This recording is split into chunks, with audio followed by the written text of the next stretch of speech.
Hi, I'm Rich, and I'm going to show you how to install the Micro-Air Easy Touch RV digital thermostat.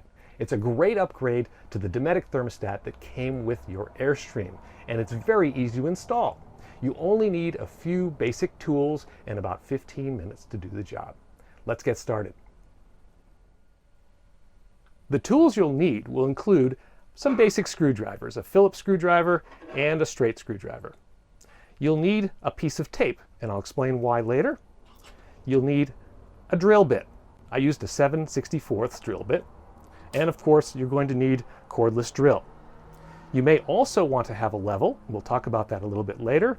And all of these pieces here come with the Micro-Air. So those are all pieces that we'll use later in the installation. The first step is to remove the old thermostat, which is very easy with your straight screwdriver. There's a little tab at the bottom of the thermostat. Just push the screwdriver in and it releases the tab. Tip the thermostat up and it comes off.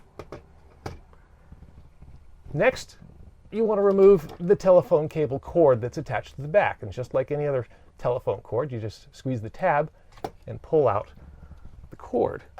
Now don't let go of this cord. This is what your piece of tape is for.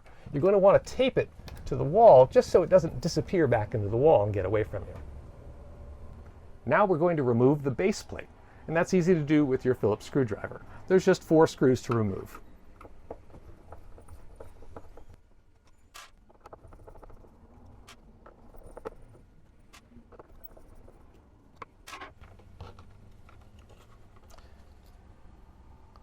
Obviously, when you're removing the base plate, you're going to have to pull the tape up again and carefully feed the cord through so that you can discard the base plate, and remember to tape down your cord again. This is when it wants to get away and fall back into the hole.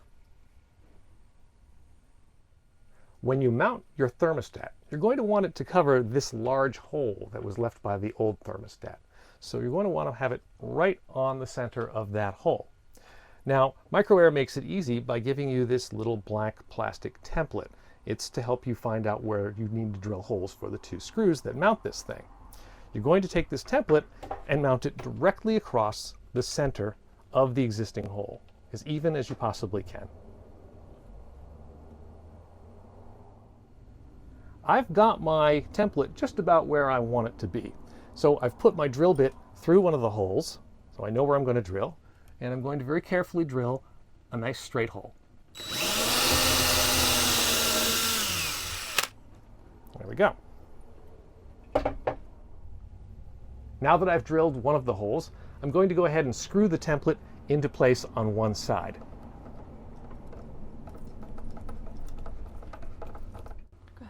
As you go to drill the second hole, make sure you pull the template tight so that this is completely tight. That way you know that you've got the correct spacing.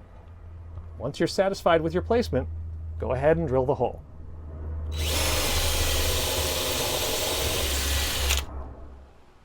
We're almost done with the installation. Just 2 points I want to make. First of all, make sure you've got the plastic template oriented correctly.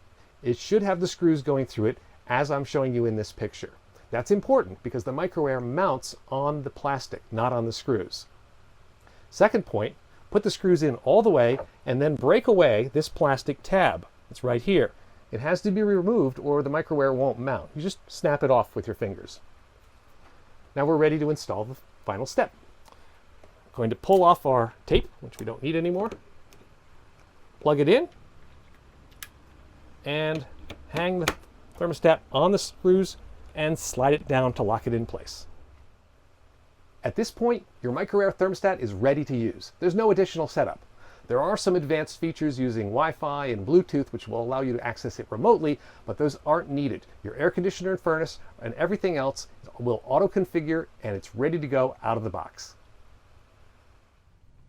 Well, our thermostat's installed, but there's something wrong with this picture. Because the old thermostat was larger, it left these 2 ugly screw holes. Fortunately, the Micro-Air people thought this through and they supplied these handy little cover caps. So they came in a color that actually perfectly matches our Airstream's interior, but I recognize it won't match everybody's perfectly. Sorry, they only come in one color.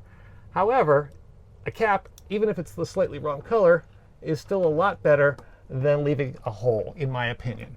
So I'm going to go ahead and screw this cap in.